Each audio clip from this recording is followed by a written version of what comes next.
अपनी जान की बाजी लगाकर अपने संविधान को इन मनवादियों से बचाना है और इस संविधान की रक्षा करनी है।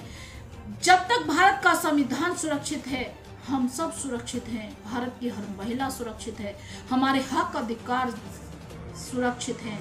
और जिस दिन भारत का संविधान खत्म हो गया, उस दिन मनवादी तुम्हें खत्म कर देंगे। नमो बुद्धाय। साथियों, मैं बाबा साहब का एक बलिदान याद दिलाना चाहती हूँ। मैं हूँ विजयलक्ष्मी बौद्ध। साथियों, बात उस समय की है जब बाबा साहेब ने अपने बच्चों को कुर्बान कर दिया और अपनी पत्नी को बलिदान कर दिया।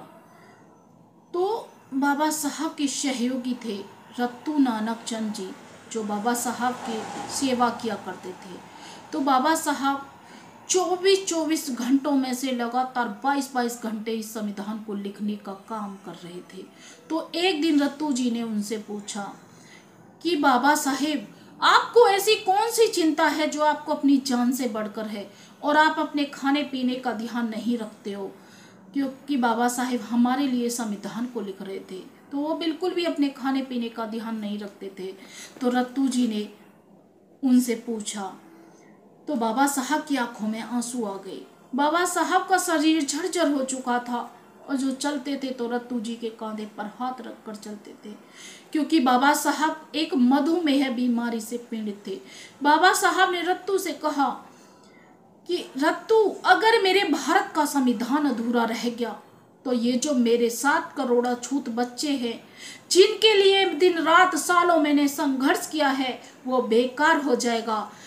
और मैंने इन लंदन जाकर जो इनके अधिकार दिलाए, वो सब मिट्टी में मिल जाएगा। रत्तू, अगर मेरे भारत का संविधान अधूरा रह गया तो मेरा ये जो बहुजन समाज के बच्चे, जो मेरी बहन बेटियों की इज्जत सरेआम लुटती रहेगी रत्तू, इनकी इज्जत को बचाने के लिए कोई नहीं आएगा।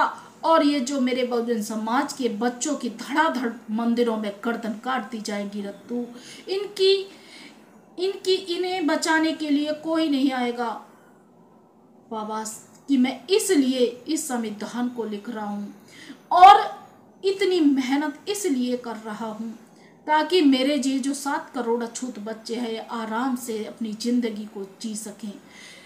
और इतना सुनकर रत्तू जी की आंखों में आंसू आ गए और बाबा साहब को सलाम किया। तो रत्तू जी ने कहा कि धन्य है वो भारतवर्ष जहां बाबा साहेब आप जन्मे, और धन्य है वो रत्तू जिसे बाबा साहब की सेवा करने का मौका मिला। ऐसे थे हमारे बाबा साहेब। लेकिन अब हमारा फर्ज है, चाहे जो कुछ भी हो जाए, अपनी जान की बाजी लगाकर अपने संविधान को इन मनवादियों से बचाना है और इस संविधान की रक्षा करनी है। जब तक भारत का संविधान सुरक्षित है, हम सब सुरक्षित हैं। भारत की हर महिला सुरक्षित है, हमारे हक अधिकार सुरक्षित हैं। और जिस दिन भारत का संविधान खत्म हो गया, उस दिन मनवादी तुम्हें खत्म कर देंगे। इसलिए मैं कहना चाहती हूँ इस बहुजन समाज से कि अपने संविधान को पढ़िए, इन मनवादियों से संविधान को बचाइए, अपने हक अधिकारों को जानिए। इसी के साथ मैं अपनी वाणी को विराम देती हूँ। जय भीम, जय भारत, जय संविधान, जय मूल निवासी। नमो बुद्धाय। जय भीम।